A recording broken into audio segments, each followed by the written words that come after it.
Right Samadhi and insight in Sayadaw U Candima. Sayadaw U Sandima, S teaching. On Ānāpāna Samādhi. Raining is the same for all. If you fill the rainwater with a barrel, and you'll get a barrel of water. If with a bucket, then you'll get a bucket of rainwater, etc. You will get nothing if you overturn them all. If you fill it for drinking and become drinking water, for washing only, then it becomes washing. But rain is the same for all. In practicing Dhamma, the teacher's wisdom must be right. The students follow him with their saddha, viriya, sati. The 5 spiritual strengths also must be strong. In clapping 2 hands together, if one hand is soft or light and the other strong, then the sound is not louder. In the same way, teachers and students are 2 sides of 2 hands. If the teacher is wrong, he has to correct himself and vice versa. We need to be open about it. The Buddha taught us to be careful in making inquiry on teachers. We could take someone as a teacher if he had the quality. If you find a good teacher, even if he drives you out with a beating, do not leave him. Now, you find a good teacher even though I am not beating you yet, but you want to run away from me. You want to run away because it's painful, and I can't stand it. You become not a good student of a good teacher. I am sure U Candima is a tough teacher and this is his character. So those who want to train with him should also have tenacity, patience and endurance. For those who are young and strong, they should find such a teacher. In Ānāpāna breathing, some breathe slowly, some breathe strongly and others breathe a bit stronger. Even though they are mentioned as slow and strong breathings, one has to choose one's preference with basic and main methods. Breathing with acceleration was mentioned in commentary as the Kakakupama method, the simile of sawing wood method. A man was cutting wood with a saw. Could it be cut off if sawed very slowly? The wood will not cut off and not go very far. If sawing the wood is like battling by force, and you can't do it longer, you become overtired. The man cut the wood in a way not slow and not with very strong force, but had acceleration by sawing it back and forth. He was paying attention to the sawing. If he pushed the saw forward 7 inches and pulled backward also 7, the length of the saw pushed forward and the length of the saw pulled backward, whether short or long, must be equal going in and coming out. The first cutting was 7 inches forward and 7 inches backward, and the second cutting was also the same, not changing the rate. He sawed the wood regularly in this way. He listened to the shell cutting sound on the one hand, and observed the cuts by pushing and pulling the saw back and forth at regular intervals. Here Sayadaw gave a very good example of how to use the Ānāpāna breathing according to their system. With the machine, it's clearer. With the slow breathing, when the afflicted dukkha vedana is strong and one's samadhi also low, all these make the mind fall toward vedana. With forced breathings become very tired and jhana does not arise. Because the mind is tired and can't breathe for a longer period. Therefore, slow and strong breathings are not good. This is at a basic level. It's like the sawman is not strong and has soft strength. The ingoing breath and the outgoing breath, their breathing rate and acceleration have to be equal. The long and short air passages have to be the same. It's not too strong and too soft. You must breathe like this. It was like the sawman looking at the place of contact with the saw teeth touching the wood. You must breathe and pay attention at the place where the breath and nostril are touching. During the breathing, it must not be too strong and too soft. The acceleration, short and long breaths of in and out breaths must be the same. The first in and out breaths and later in and out breaths must be the same.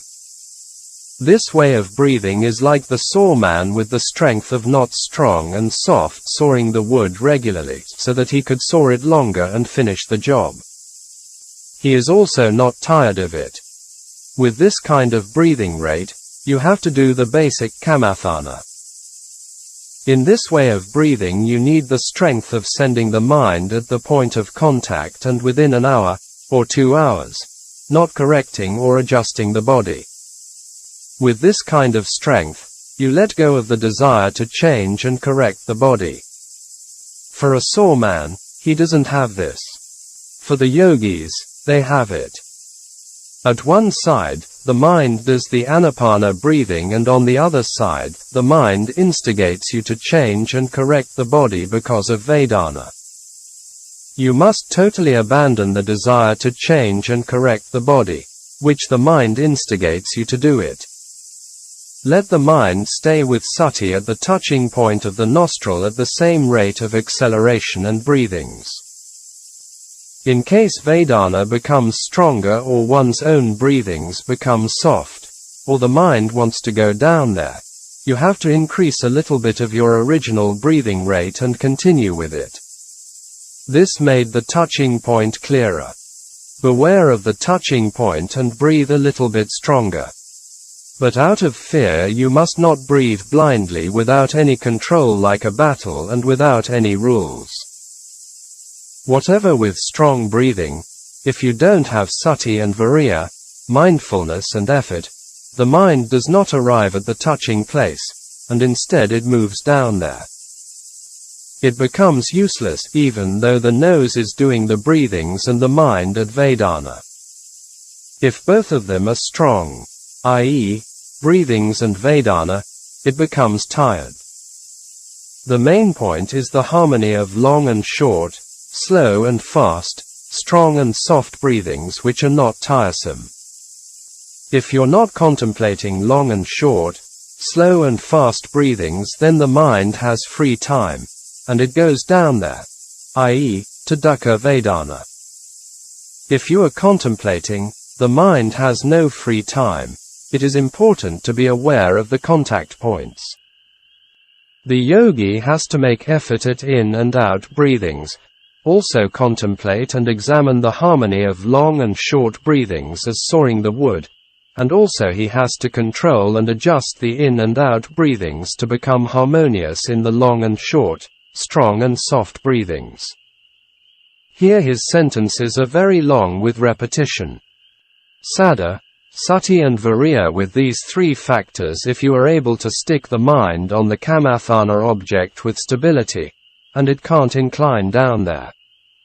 Without inclining and there is no connection.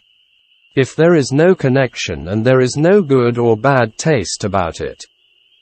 Without it and there is no enjoyment. It becomes lobha if taking enjoyment with sukha, sukha vedana. If experience with dukkha becomes disappointed with dosa.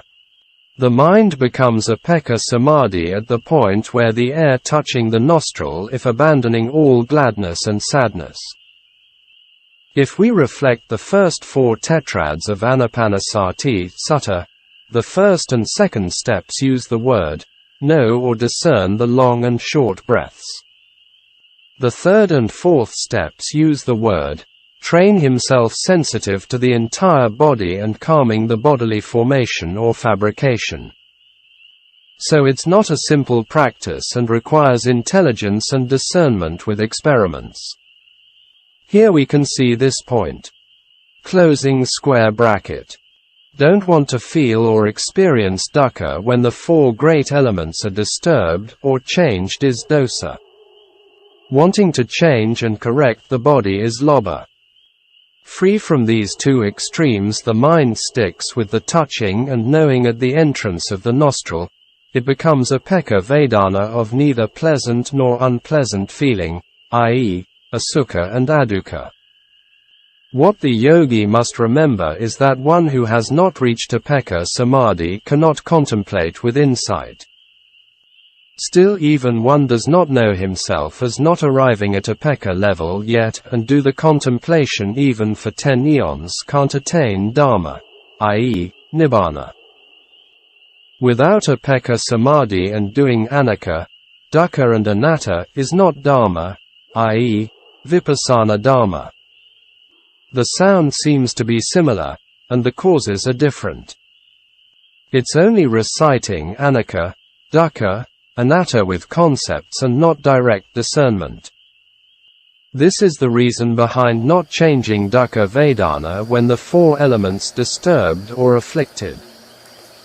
Disappointment with anger, dosa, is unwholesome, akasala, and called domanassa, dejection.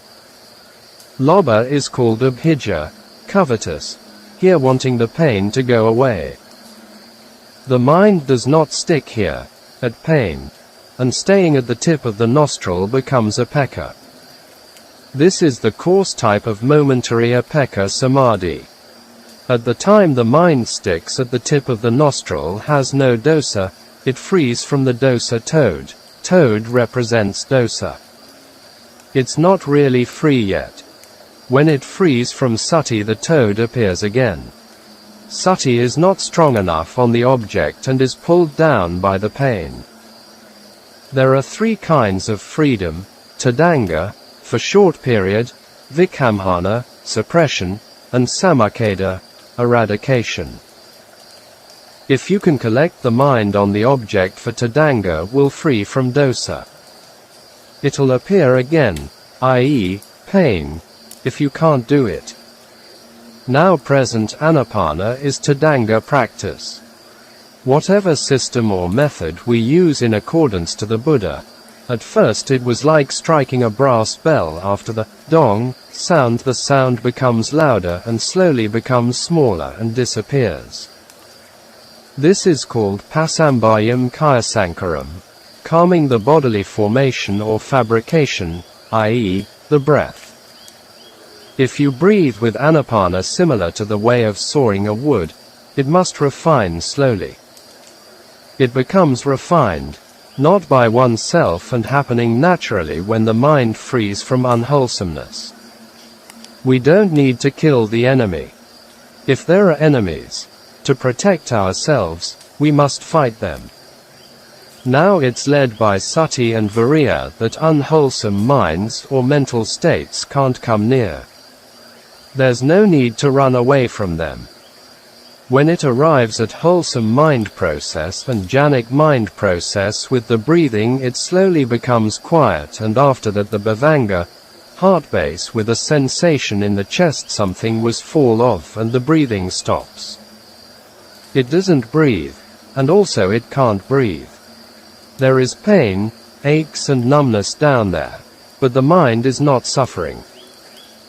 At first, it was breathing strongly, and later it became slowly refined and disappeared. In and out breathings were also ceased. The breaths at the tip of the nostril also calmed down.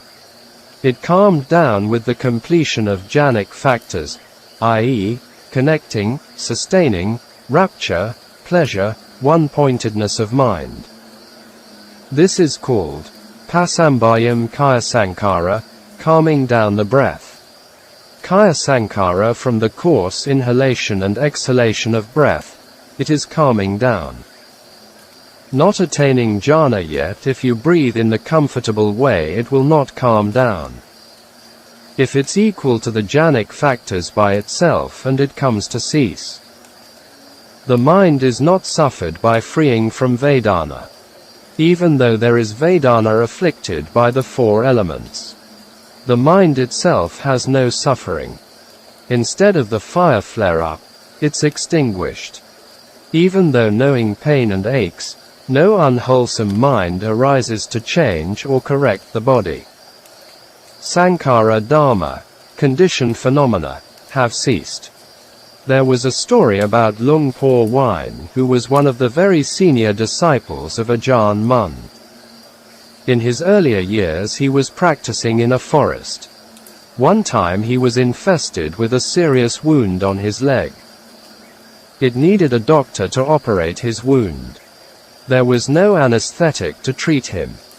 So the doctor was operating it only with alcohol. It seemed to be that he went into samadhi. After the operation, he came out from samadhi and told the doctor that his handling of the operation was a bit coarse or rough. He settled down in northern Thailand, Chiang Mai province, when he was getting old. One day an aircraft was flying over Chiang Mai area and suddenly the pilot saw a monk among the clouds. Later he was searching this monk whom he saw in the sky. After some time he found Lung Por wine and took him as the monk in the cloud. We don't know it's true or not. From that time onward, Lung Por became well known. Many came and made inquiry about him. Lung Por never admitted the story. One time a Western journalist came and interviewed him. He asked Lung Por for confirmation. His response was, "Do you think I am a bird?" According to his biography, after becoming a monk, he never met his relatives again, i.e., cut off all attachments. Closing square bracket. These Sankhara dharmas are the causes of falling into the four woeful states, i.e., abhaya boom. In connection with patthana, conditional relations, I had collected 17 conditions.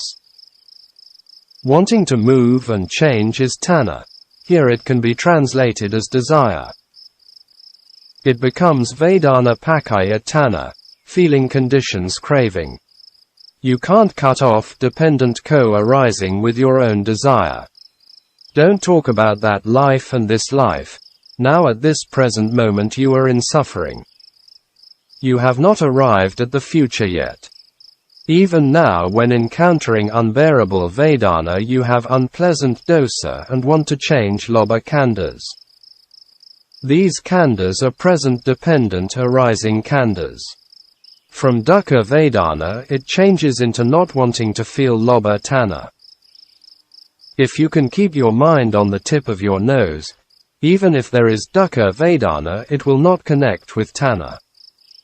It's not going to kill the tanha arising mind. The mind goes to associate with the jhanic mental factors that lobha stops without arising. I have to explain the nature of the practice, but if I am only asking you to contemplate and you're doing it without knowing anything. This point also came from his practice without a proper teacher. It created difficulties and wasted time. This is one of the reasons Mogic Dharma talks are treasures, or a treasure map for yogis. The method or manner of contemplation must be correct, i.e., refer to Kakakupama wood sawing method. The 5 meditation factors are also correct. Cutting off dependent origination, paticca samuppada, must also be correct. Seeing the 4 truths also must be right, i.e., refer to 4 noble truths. This practice here is only related to samadhi practice, but Sayadaw explained it by using the paticca samuppada process. For me, it also seems not wrong. This came from his realization of Dhamma. No one explained samadhi practice before with the D.A. process. Actually, every human life is about the 4 noble truths, causes and effects relationships.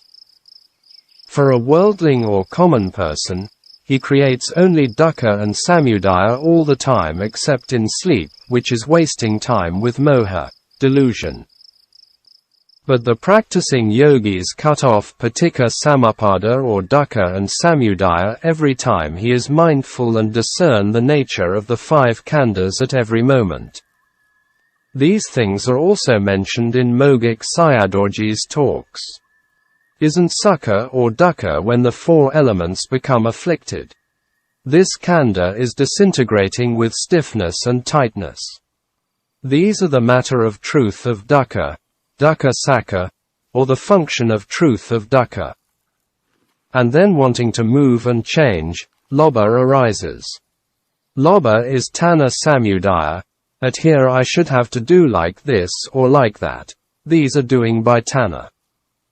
This is the function of Samudaya. The path factors are not moving and changing the body, and keep mindfulness at the tip of the nostril. The path factors kill the unwholesome Dhamma. Moving and changing the body are Miccha Maggan, wrong path factors.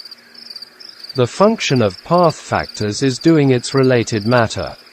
Knowing about them is knowledge, Nana. No Tanha is Nibbana.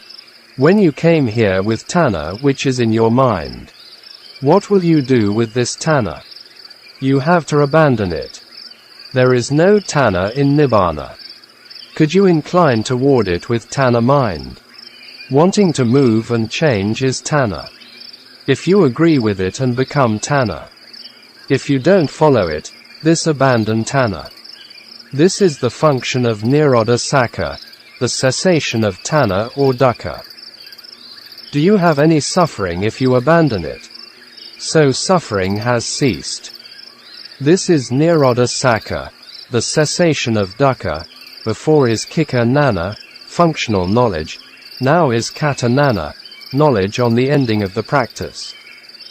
The four truths arise at the same time. The happy mind arises in the practicing yogi.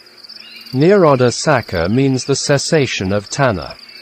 At first, it was stuck with lobha, dosa minds, including with suffering. Killing and abandoning them with the path mental factors, that is there any unwholesome lobha, Tanha mind still sticking there. Their cessation is Nirodha, and suffering also ceased with them. This is Nirodha Sakha. Then the four truths appear to the yogi. The yogi can see Nibbana in Tadanga, very short time. With happiness and no suffering is phala, fruition. Fruition mind is the result Dhamma. Abandonment of Tanha with path factors and stay with happiness is path and fruition. The cessation of dukkha is Nibbana.